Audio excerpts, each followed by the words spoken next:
Hi hello అందరికీ. ఈరోజు పచ్చకర్పూరంతో mint soap తయారు చేయడం అయితే చూపిస్తున్నాము. ఇది సమ్మర్ వచ్చేసింది కదా, చాలా చెమట అది ఉంటుంది. అందువల్ల ఈ పచ్చకర్పూరంతో ఈ సోపు చాలా బాగుంటుంది. ఇది పచ్చకర్పూరం అనేది న్యాచురల్ డియోడరెంట్గా పనిచేస్తుంది. దీన్ని క్యాంఫర్ అని కూడా అంటారు. ఇప్పుడు ఈ సోప్ తయారు చేయడానికి ఈ మైకా తీసుకొని పచ్చకర్పూరంలో కలిపి కొద్దిగా మొత్తంలో కొబ్బరి నూనె కలిపి దీన్నంతా ఒక పేస్ట్ లాగా తయారు చేసాము.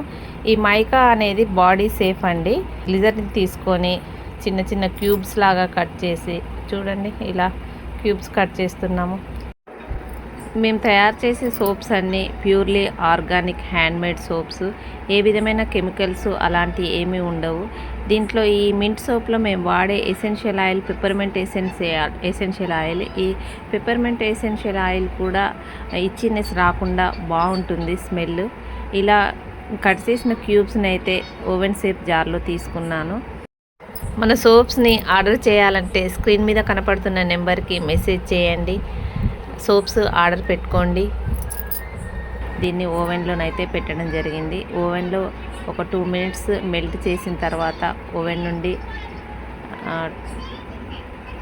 బయటికి తీసి ఇలా ఏమాత్రం క్యూబ్స్ కరగకుంటున్నా కూడా వాటిని స్పాచులతోటి మెల్లగా తిప్పి, తర్వాత మనం తయారు చేసుకున్నటువంటి పచ్చకర్పూరము ఈ కోకోనట్ ఆయిల్ కలిపింది ఉంది కదా, అది దీంట్లో జార్లో వేసి పెప్పర్మెంట్ ఎసెన్షియల్ ఆయిల్ అయితే వేసి మొత్తం ఇలా నెమ్మదిగా ఉండలు లేకుండా ఏమాత్రం కరగకుండా ఉన్నదైనా ఆ పార్ట్ మొత్తం ఈ హీట్కు మొత్తం కరిగేలా మెల్లగా ఇలా కలపాలి.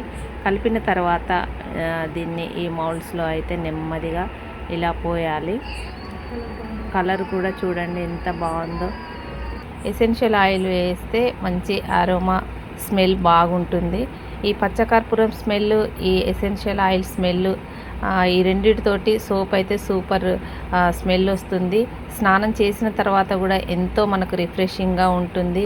1 అవర్ తర్వాత ఈ మొత్తం డ్రై అయిపోయాయి. మౌల్డ్స్లో నుండి దీన్ని అన్మౌల్డ్ చేయడమే. ఇది సమ్మర్లో బాడీ అంతా చెమటతోటి ఇరిటేషన్గా ఉంటుంది కాబట్టి ఈ సోపు చాలా బాగా పనిచేస్తుంది. ఈ స్నానం చేసిన తర్వాత చాలాసేపు వరకు కూడా మనకి చాలా రిఫ్రెష్గా ఉంటుంది.